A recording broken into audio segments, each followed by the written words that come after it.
నమస్తే AP news కు స్వాగతం. కాకినాడ జిల్లా పిఠాపురం నియోజకవర్గం కొత్తపల్లి మండలం కాకినాడ సెజ్ కొత్త మూలపేట మాల మహానాడు రాష్ట్ర ఉపాధ్యక్షులు సలాది బాబులు, వైఎస్ఆర్సీపీ కాకినాడ పార్లమెంట్ అభ్యర్థి చలమలశెట్టి సునీల్, పిఠాపురం ఎమ్మెల్యే అభ్యర్థి వంగగీత విశ్వనాథ్ ఆధ్వర్యంలో వైఎస్ఆర్సీపీలో జాయిన్ అవ్వడం జరిగింది.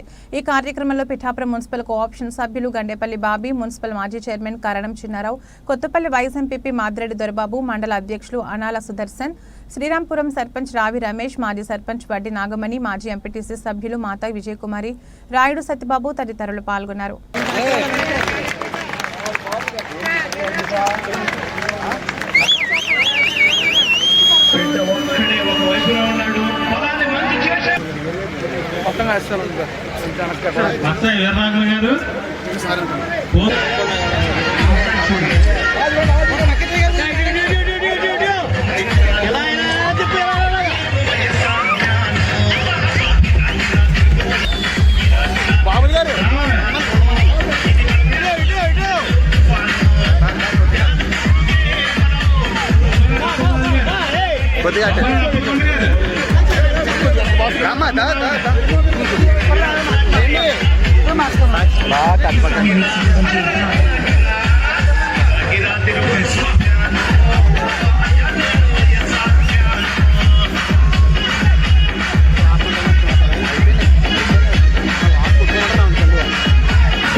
భీమవరం వాజువాక వాడిపోయాడు.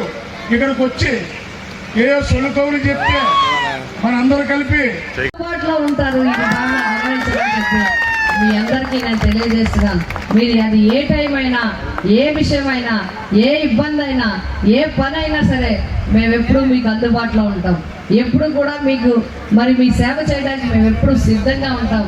కాబట్టి మీరందరూ కూడా రాబోయే ఎన్నికల్లో మీ అందరికీ నేను తెలియజేసేది, తప్పకుండా మీరందరూ కూడా ప్రతి ఒక్కరికి 2 ఓట్లు ఇస్తారు. రేపు మే 13వ తేదీని ఇచ్చే రెండు ఓట్లు కూడా ఫ్యాన్ గుర్తుకు వేసి 2 అభ్యర్థుల్ని గెలిపిస్తే, ఎంపీగా సునీల్ గారిని, ఎమ్మెల్యేగా నన్ను గెలిపిస్తే ముఖ్యమంత్రిగా జగన్మోహన్ రెడ్డి గారు అవుతారు. మీ అందరికీ మంచి పరిపాలన అందజేస్తారని చెప్పి మీ అందరికీ తెలియజేస్తూ ఈ రోజు ముఖ్య కార్యక్రమం సోదరుడు బాబులు. బాబులు చిన్న కుర్రోడ్లో తిరిగేవాడు. మళ్ళీ చెప్పాడు, తనే చెప్పాడు ఎలా వచ్చావని. మళ్ళీ నేను చెప్పనవసరం లేదు. అత్యంత అభిమాన పాత్రులు సునీల్ గారికి బాబులు అంటే. ఎందుకంటే బాబులు ఎక్కువగా చాలా అనంత శిష్యులాగా అనంత సోదరు. గ్రామానికి ₹1 నిధులతో రాబోయే 5 సంవత్సరాలు కూడా 400 కోట్లతో ఈ గ్రామాలన్నీ కూడా అభివృద్ధి చేస్తామని చెప్పి కూడా మీ అందరికీ నేను హామీ ఇస్తున్నాను. అలాగే ఈ కాకినాడ పార్లమెంట్ పరిధిలో చాలా మంది యువకులు ఉన్నారు. వీళ్ళందరినీ ఉద్దేశించి వీళ్ళందరికీ ఉద్యోగ అవకాశాలు కల్పించే విధంగా కూడా నేను కొన్ని ఆలోచనలు చేయడం జరిగింది. ముఖ్యంగా ఇక్కడ చదువుకున్న పిల్లలకి చాలా మందికి ఇంటర్వ్యూల్లో ఫెయిల్ అవడం కానీ, ఉద్యోగాల్లో పెట్టిన నెల తిరగకుండా కూడా మానేస్తున్న వైనాలు నాకు ఎదురుపడినాయి. ఇవన్నీ కూడా దృష్టిలో పెట్టుకుని వాళ్ళకి ప్రత్యేకమైన శిక్షణ ఇప్పించి, ఆ శిక్షణ పొందిన ప్రతి ఒక్కరిని కూడా ఉద్యోగాల్లో పెట్టే విధంగా ఆలోచన చేసి, రేపు నేను ఎంపీ అయిన తర్వాత మన కాకినాడ పార్లమెంట్ పరిధిలో ఒక భారీ శిక్షణా కేంద్రాన్ని, అంటే స్కిల్ డెవలప్మెంట్ సెంటర్ని ఏర్పాటు చేసి, దాని ద్వారా ప్రతి సంవత్సరం 5,000 నుంచి 6,000 మంది యువకులకు ట్రైనింగ్ ఇచ్చి ఉద్యోగాల్లో పెట్టే బాధ్యత నేను తీసుకున్నానని చెప్పి కూడా మీ అందరికీ.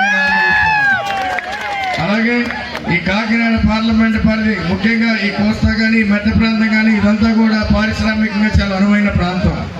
ఈ ప్రాంతాన్ని అంతా కూడా పూర్తి స్థాయిలో అవగాహన ఉన్న వ్యక్తిగా, నాకున్న అనుభవంతో, నాకున్న అనుబంధాలతో ఈ ప్రాంతంలో రాబోయే 5 ఏళ్ల